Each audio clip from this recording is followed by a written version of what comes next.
இந்த விஷயத்துல இடையில வந்து இப்போ ஒரு பாட்டிலை வந்து நீங்க வாங்குறீங்க அப்படின்னா அதோடைய அமௌண்ட்டை வந்து பாட்டிலை திருப்பி கொடுக்கும்போது ரிட்டர்ன் பண்ணுவாங்க. ஒரு 10 ரூபா எக்ஸ்ட்ரா இது ஆமா பண்ணுவாங்க. ஆமா. ஸோ அதுதானே பண்ணாங்களே அவங்க. அது என்ன ஆச்சுன்னா, இப்ப 20 ரூபா 10 ரூபாய்க்கு வாங்குறது பதில் 20 ரூபா எக்ஸ்ட்ரா வாங்கணும். அது நீ இல்லப்பா எனக்கு பாட்டில் நீங்க 10 ரூபா மட்டும் எக்ஸ்ட்ரா வாங்கிக்கோன்னு மெஜாரிட்டி ஆஃப் பீப்பிள் அதுதான் சூஸ் பண்ணியிருப்பாங்க. புரியுது. அதனால ஒர்க் அவுட் ஆகல. நீங்க ஹில் ஸ்டேஷன் பக்கம் போனீங்கன்னா, இப்பயும் அது நடைமுறையில் தான் இருக்கு. Okay okay. நடைமுறையில் தான் இருக்கு. சென்னையில இந்த மாதிரி பகுதிகள்ல கிரவுடடான பாப்புலேஷன்ல இருக்க இடத்துல வந்து பாசிபிள் கிடையாது. பிராக்டிகலா பாசிபிள் கிடையாது. ஓகே. எத்தனை பேர் வாங்குறதுக்கு எத்தனை பேர் நிக்கிறாங்க, ரிட்டர்ன் பண்ணணும்னு எத்தனை பேர் நிக்கணும். அது பிராக்டிகலா பாசிபிள் கிடையாது. இந்த ஊழல் வந்து பேக் எங்க வரைக்கும் போகுதுன்னா மேல வரைக்கும் போகுது. நான் ஏற்கனவே சொன்ன மாதிரி அந்த 10 ரூபா எக்ஸ்ட்ரால எப்படி மினிஸ்டர் வரைக்கும் போகுதுன்றதோ, அப்போ வந்து இந்த கரூர் கேங் தான் வந்து கண்ட்ரோல் பண்ணிட்டு இருந்தாங்க அப்படின்னு ஒரு பிம்பம் இருந்தது.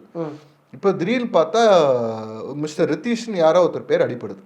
இதனால வரைக்கும் அவர் பேர் வெளியே அடிப்பட்டதே கிடையாது. இப்போ திடீர்னு பிரஸ் பீப்புள்லாம் சொல்றாங்க, அவங்க பிரஸ் பீப்புளுக்கெல்லாம் தெரியும் அவர் வந்து முதல் ஃபேமிலிக்கு நெருக்கமானவங்க அவங்க அப்படின்னு. கொஞ்சம் டெப்தா போனோம்னா அவங்க வந்து வேளச்சேரியில் வந்து இருக்கும்போது பக்கத்து வீட்டில் இருந்தவர் தான் ரித்தீஷ்ன்றவர், அவரோட சைல்ட்ஹுட் ஃப்ரெண்டு, உதயநிதியோட சைல்ட்ஹுட் ஃப்ரெண்ட் அப்படின்ற மாதிரி சொல்றாங்க.